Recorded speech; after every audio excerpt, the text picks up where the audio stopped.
One of the biggest mistakes people generally make, and I'm guilty of it too, is wishful thinking. You want something to be true, even if it isn't true. And so you ignore the things that, you ignore the real truth because of what you want to be true. I think when I was, I don't know, 5 or 6 or something, I thought I was insane because it was clear that other people did not, their mind wasn't exploding with ideas. What was your biggest failure and how did it change you? Well, there's a ton of failures along the way, that's for sure. As I said, for SpaceX, the first 3 launches failed. And we're just barely able to scrape together enough parts and money to do the 4th launch. If that 4th launch had failed, we would have been dead. So multiple failures along the way. I tried very hard to get the right expertise in for SpaceX. I tried hard to find a great chief engineer for the rocket, but the good chief engineers would have joined, and the bad ones, well, there was no point in hiring them. So I ended up being chief engineer of the rocket. So if I could have found somebody better, then we would have maybe had less than 3 failures.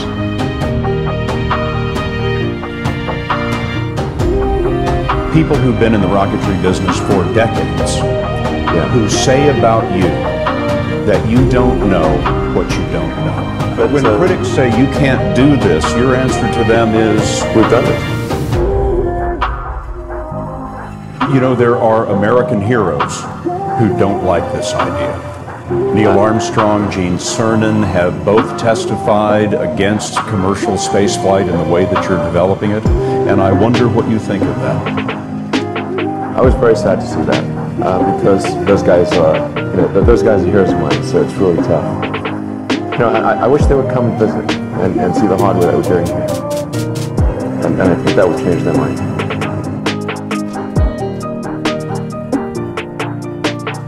Did you think, I need to pack this in? Never. Why not? I don't ever give up. I mean, I'd have to be dead or completely incapacitated.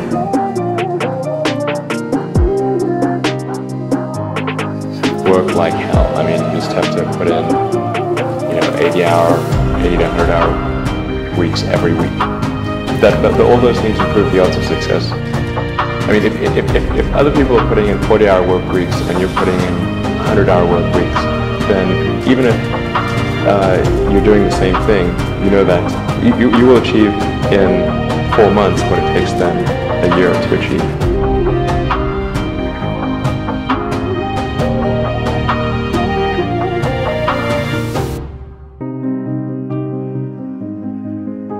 In 2008 was brutal.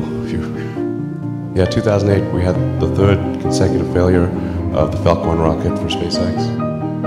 Tesla almost went bankrupt. We closed our financing round 6 p.m. Christmas Eve 2008. It was the last hour of the last day that it was possible. We would have gone bankrupt 2 days after Christmas. And I got divorced. That was rough. SpaceX is alive by the skin of its teeth, so is Tesla. If things had just gone a little bit the other way, both companies would be dead. And I had, like, one of the most difficult choices I have ever faced in life was in 2008. I think I had maybe $30 million left, $30 or $40 million left in 2008. And I had 2 choices. I could put it all into one company, and then the other company would definitely die, or split it between the 2 companies. And if I split it between the 2 companies, they both might die. And when you put your blood, sweat, and tears into creating something, building something, it's like a child. And so it's like, which one am I going to let one starve to death? I can bring myself to do it, so I split the money between the 2. Fortunately, thank goodness, they're both.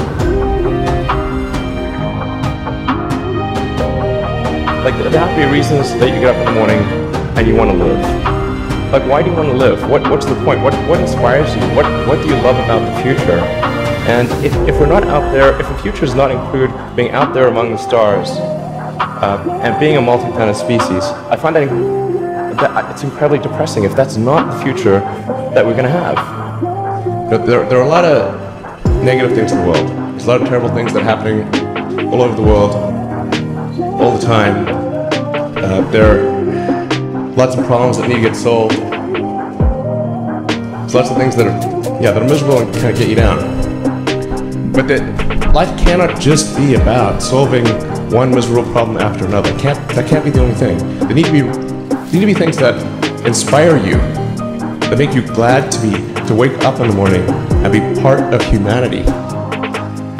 That's why we did this. This guy called Tsiolkovsky, one of the early Russian rocket scientists, the great saying, "Earth is the cradle of humanity, but you cannot stay in the cradle forever.